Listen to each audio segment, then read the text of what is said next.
Yeah, been a lot of time sitting back, yeah, not doing. So hello guys, welcome to learning German Adda. आज हम लोग start करने वाले हैं German language के A1 लेवल को, बिल्कुल बेसिक लेवल से। अगर आप जर्मन में बिगनर हैं या आप जर्मनी जाना चाहते हैं या आप जर्मन सीखना चाहते हैं तो ये सीरीज़ आप लोगों के लिए बहुत परफेक्ट है। आज की फर्स्ट क्लास में जो हम सीखेंगे वो रहेंगे आपके जर्मन के अल्फ़ाबेट्स, यानी कि अगर आप एक लैंग्वेज के अंदर किसी लेटर को पढ़ते हैं, है ना? या उसको आप प्रोनाउंस करते हैं तो यहाँ पे आपको बेसिक जर्मन के अल्फ़ाबेट्स सीखने को मिलेंगे। तो दैट मीन्स कि आप लोग यहाँ पे आज जर्मन के अल्फ़ाबेट्स को देख रहे हैं। तो यहाँ पे जो आपकी स्क्रीन पे शो हो रहे हैं सबसे पहले ये आपके जर्मन के बेसिक अल्फ़ाबेट्स होते हैं। तो ये अल्फ़ाबेट्स आपके बिल्कुल इंग्लिश की तरह ही होते हैं। यहाँ पे आपको कोई दूसरे वे के आर्टिकल्स को या दूसरे वे के अल्फ़ाबेट्स को आपको लर्न नहीं करना है।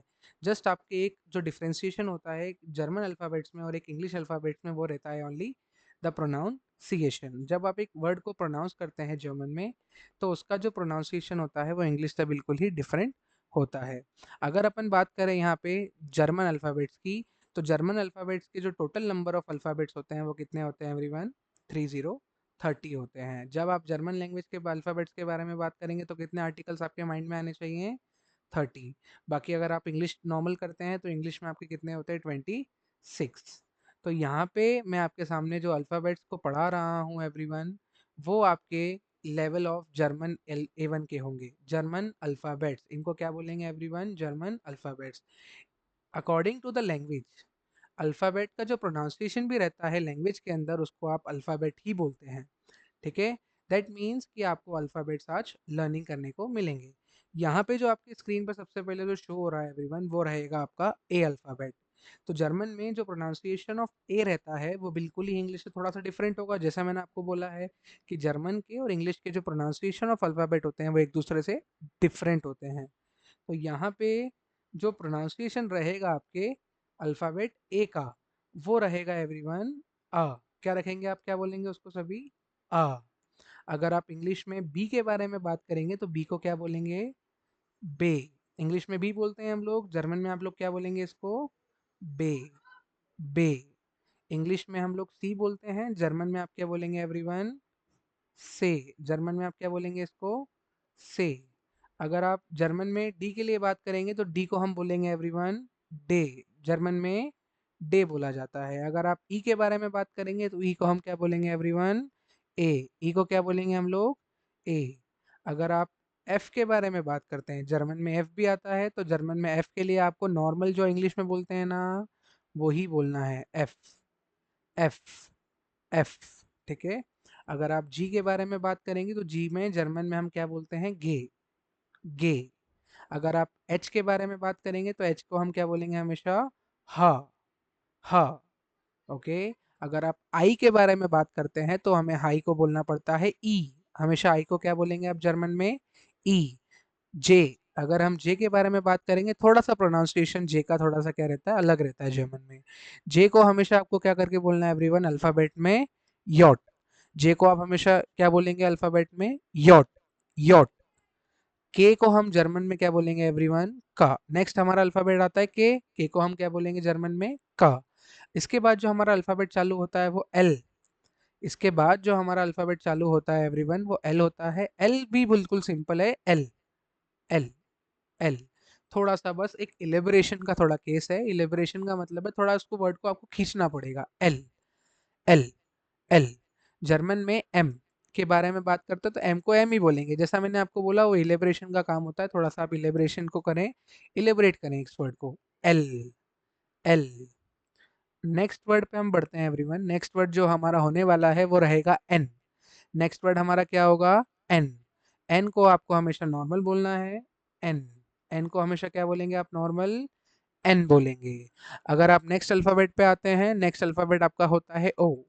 नेक्स्ट अल्फाबेट आपका होता है ओ, तो इसको बिल्कुल इंग्लिश की तरह प्रोनाउंस करेंगे अपन, ओ। इंग्लिश में बोलते हैं ना ओ, वैसे जर्मन में भी आपको उसको क्या बोलना है? ओ ही बोलना है।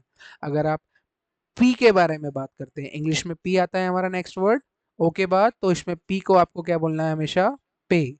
इंग्लिश में आपको पी को क्या बोलना है हमेशा? पे। अगर आप क्यू के लिए बात करते हैं, इंग्लिश में हम लोग क्यू बोलते हैं, बाकी जर्मन में आपको हमेशा क्यू को क्या बोलना है एवरीवन? कू। आप जर्मन में हमेशा क्यू को क्या बोलेंगे? कू बोलेंगे। अगर आप आर के बारे में बात करते हैं, इंग्लिश में हम आर बोलते हैं, जर्मन में थोड़ा सा इसका प्रोनाउंसिएशन थोड़ा सा चेंज हो जाता है, इसको हम क्या बोलेंगे एवरीवन? एयर। क्या बोलेंगे? एयर। थोड़ा सा राउंड आप करके इसको बोलें, एयर। एयर। क्या बोलेंगे आप इसको? एयर। अगर आप अगले वर्ड पे बात करते हैं जिसका नाम है एस, इंग्लिश में एस बोला जाता है, जर्मन में आप लोगों को इसको हमेशा क्या बोलना पड़ेगा? एस।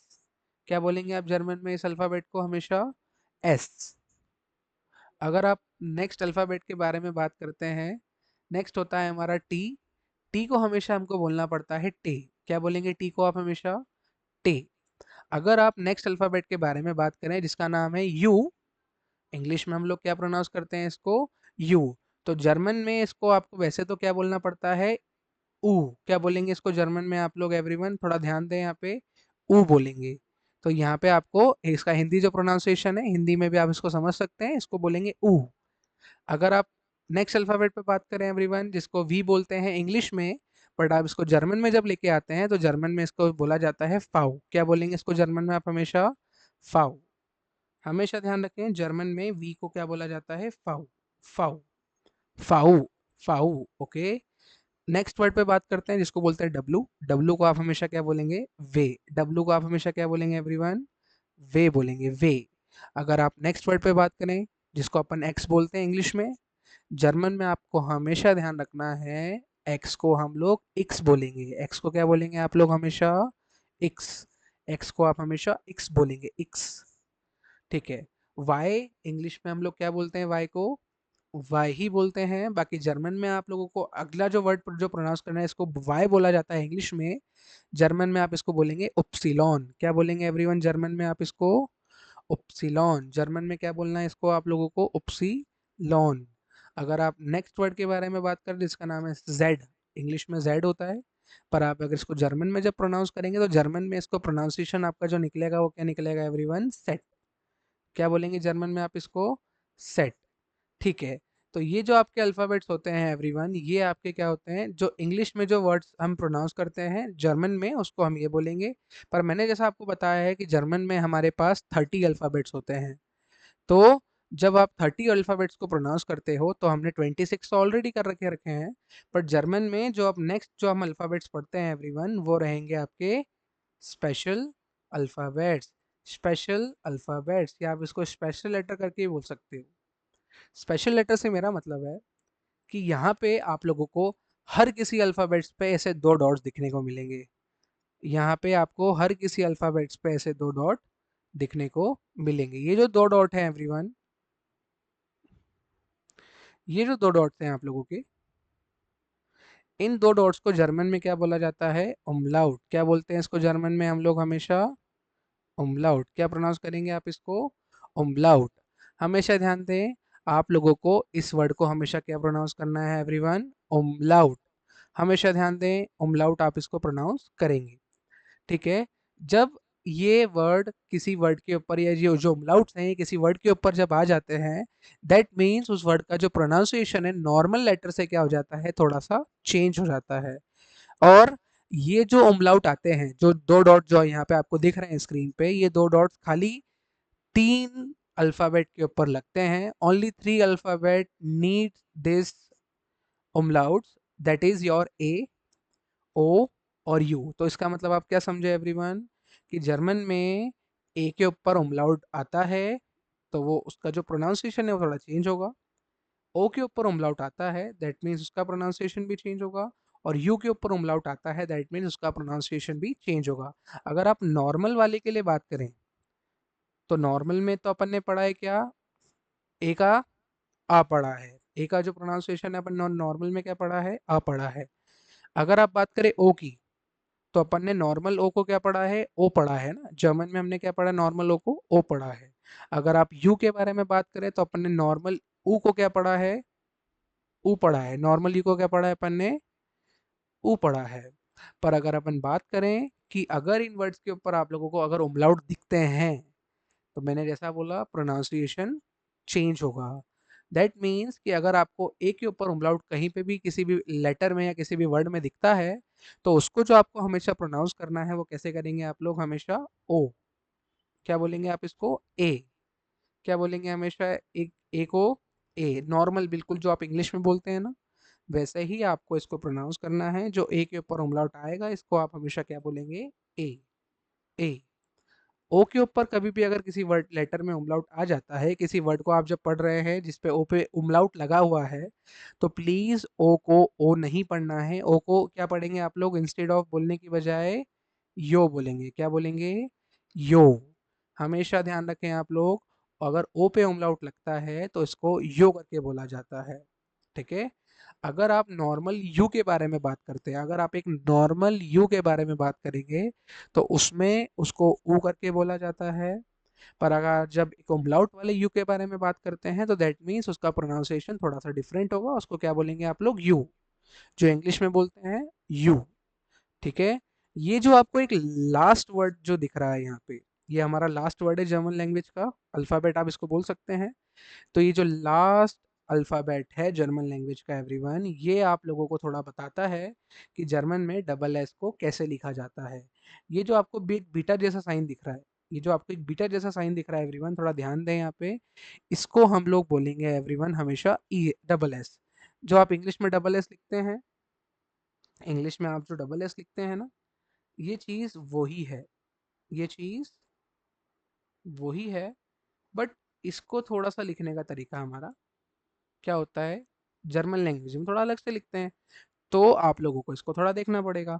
तो अगर आपको जब भी जर्मन में डबल एस लिखना है, तो उसको उसका जो प्रोनाउंसिएशन रहता है, उसको आप लोग क्या करके बोलोगे? हमेशा ई सेट। क्या बोलेंगे आप हमेशा इस लेटर को, इस वर्ड को? ई सेट। क्या बोलेंगे हमेशा? ई सेट। ठीक है? हमेशा ध्यान दें आप लोगों को, जो लास्ट वर्ड है ये जो एक बीटा जैसा साइन है, इसको डबल एस हमें जर्मन का ये बता देता है। इसको हमें जर्मन में बोलने के लिए क्या बोलना पड़ेगा? ई सेट। ई सेट आप लोगों को हमेशा डबल एस की वैल्यू दे देगा। तो ये हमारे क्या होते हैं एवरीवन? जर्मन अल्फ़ाबेट्स होते हैं। आई होप सो आपको वीडियो आज समझ में आया होगा। अगर आपको कुछ भी क्वेरीज या कुछ भी डाउट्स रहते हैं, तो आप जो हमारे कमेंट बॉक्स में उसको लिख सकते हैं। हमारी जो नेक्स्ट वीडियो होने वाली है वो हमारे जर्मन के अल्फ़ाबेटिक कॉम्बिनेशंस पे होगी। अगर आप उसको भी सीखना चाहते हैं तो प्लीज़ चैनल को सब्सक्राइब करें, फॉलो करें। लर्निंग जर्मन अड्डा। Thank you, choose, bis zum nächstes Mal।